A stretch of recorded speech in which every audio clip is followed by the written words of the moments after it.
5 questions the most interesting people will always ask in conversations. I think that this is a really cool thing to study because, like, if you're out there talking to people about XYZ and you're trying to get people to talk back to you, you better be trying to be interesting. And there's no way people always think that I'm like some kind of extrovert. I'm not. I've just developed a skill of talking to people, talking with people, and treating them like human beings and stuff.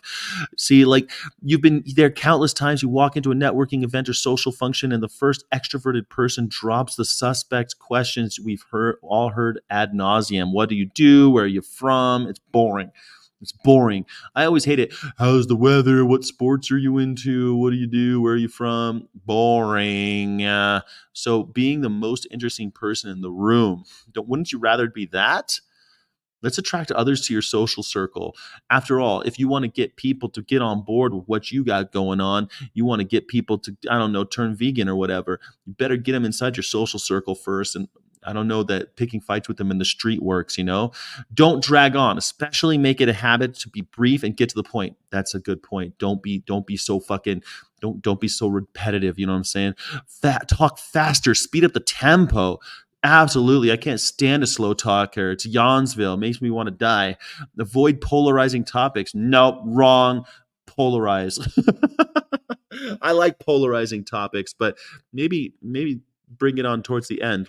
Show your emotions. Avoid being serious or speaking in monotone. Show them. Let your emotional freak flag fly. You know what I'm saying? Be aware of your body language. Welcoming posture. That's something you always have to learn in service. You always have to have welcoming posture. Make eye contact. Nod your head. You'll go to Asia and they'll always be like, In Asia, they do that when you're talking to them. It's really interesting. And I've kind of adopted a more mellow version of that when I'm talking to humans in the West. Be a giver, not a taker. Are you a giver or a taker? I bet you're a taker. Nah, you're a giver. That's what I like about you. That's what I like about you, VFF. You're a giver. Approach every conversation with a growth mindset. Come ready to learn from someone. This is something I've always done. I always think that I'm the dumbest guy in the room so that maybe I can learn something from everyone else there. I'm a taker in that regard. I'm not there to impose my wisdom on another person. I want to approach conversations with an open mind and see the possibilities of engaging interaction and grow and develop as a person.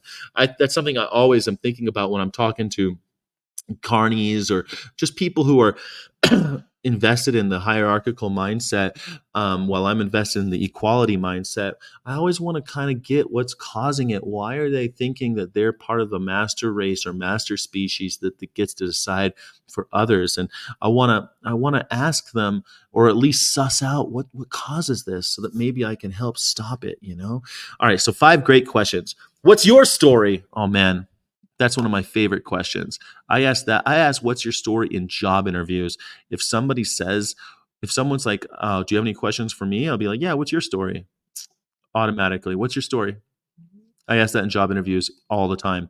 What makes you smile when you get up in the morning? That's a good question. What makes you smile when you get up in the morning? That's a good question. Great question that gets the interaction hopping to a positive note from the get-go. Watch the other person's wheels turn as she reflects on something for which she's excited or deeply grateful. I think most people will probably say something about their family. It's probably pretty boring. What makes you smile when you get up in the morning? Huh. That's a good question, though, don't you think? I think that's a nice question. Um, Yeah, makes you smile? What is that one book that has influenced you the most? One time somebody asked, um, one time somebody asked George W. Bush that when he was president, and he said The Hungry Caterpillar, which is a children's book that came out when he was like 27. The Hungry Caterpillar. It's my favorite book. My favorite Hungry Caterpillar. It's about a caterpillar. It's hungry. um, Try to pick a book that's not a children's book. Maybe you should have to answer this question.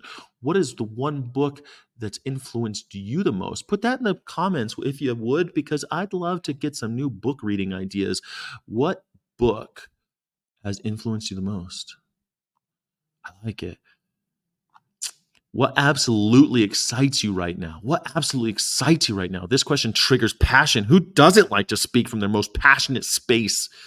It may end up being their thriving career, a new job, an exciting new phase of their business. Could be personal, the arrival of a new baby. They beat cancer, maybe. Maybe they found true love. Whatever it is, think of all the places the conversation will lead and the possibilities of connecting the dots with the person or persons, the other person, when it is your turn to shine. What absolutely excites you right now?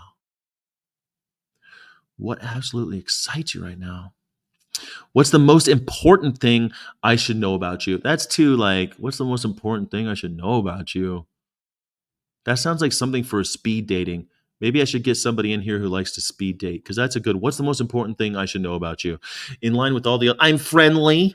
I like strawberries. What's the most important thing I should know about you?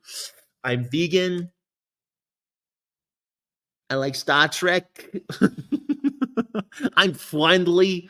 I'm friendly. Creating space to discover that makes the other person tick, unique, or maybe frustrated, so you can offer encouragement or make a difference in his or her life. What's the most important thing I should know about you? I like that. You could be the most interesting person in the world if you just ask these 5 questions next time you're talking to somebody. But I like them. What do you think? Also, I want to know about the book thing. Please leave a comment about the book thing. I'd love to know. I need a good reading list. So hook it up. Hook it up, baby.